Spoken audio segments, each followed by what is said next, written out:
we visited Dreamworld Gold Coast's brand new 2026 nighttime event, Christmas in July. Held on select nights in July, this is a fantastic night event with Christmas vibes, night rides, entertainment and much more. Tickets are $49 or $10 for annual pass holders, with the event running from 5:30 to 9 o'clock. What is Christmas in July anyway? Well, it's winter in Australia, and this is something we do down under to experience that traditional Christmas vibe we can't get in December, which is summer for us.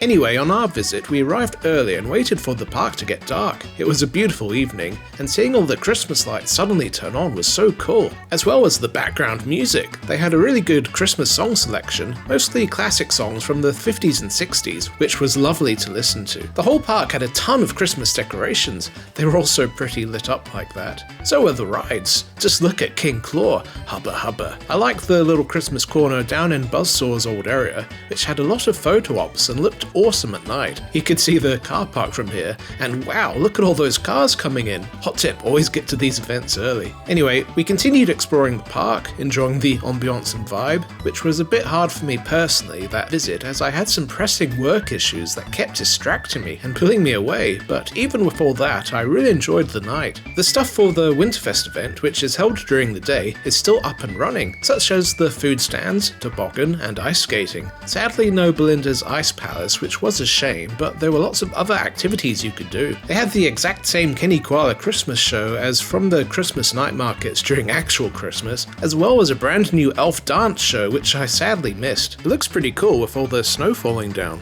We then hopped on the Dreamworld Express train, which looked so good with all those lights. It was nice going around the park. With the wildlife section being closed at night, it's just on a one-stop circuit. I think Christmas music was meant to be playing, but it balked for us with the speakers screeching and making weird noises. I think that's meant to be happening. Not the best experience, but with proper audio and maybe some more lighting, it would have been a must-do. It was then dinner time, and being foodies, we checked out the Christmas buffet at Jane's Rivertown restaurant. 2 sessions each night, one at 5 o'clock and one at 7 o'clock, costing $65 per person or $55 for pass holders. The restaurant looked great as always, and had some decorations, not a ton, but it was still good, and they even had a live harp performer who was fantastic. She didn't play any Christmas songs, which was weird, but it was still lovely to listen to.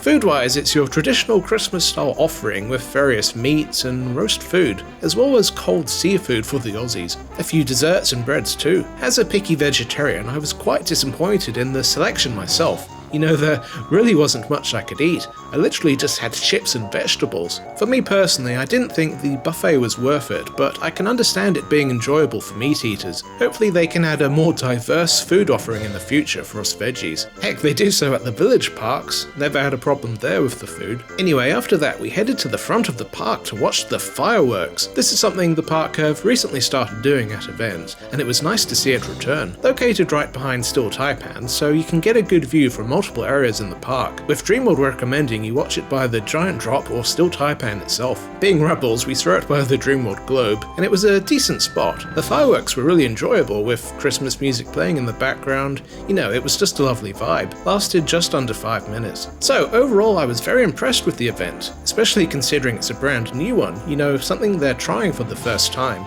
It looked great, had a fantastic vibe, the staff were really friendly and helpful. Heck, even Dreamworld CEO Greg Young was helping out around the park. It was amazing to see. I think the event was very well received by guests, with many saying it was even better than Movie World's White Christmas event, which they host in December during actual Christmas. Dreamworld don't do a proper Christmas event around that time, apart from a couple of smaller Christmas night markets, so I really hope they consider Christmas in July in December. We'd really give Movie World some competition, which, as I've said many times, is great for us guests, as we can only benefit from them trying to one-up each other. I think the park did a great job overall, which is especially weird as I wasn't a big fan of this year's daytime event, Winterfest. Funny how that happens, isn't it? So, did you visit Christmas in July this year? What do you think of it? Do you think it's good? Should they do a proper Christmas in July and December event too? Leave a comment down below and stay tuned for more updates. Thanks so much for watching, and I'll see you in the next video. Merry Christmas! Ogre and out.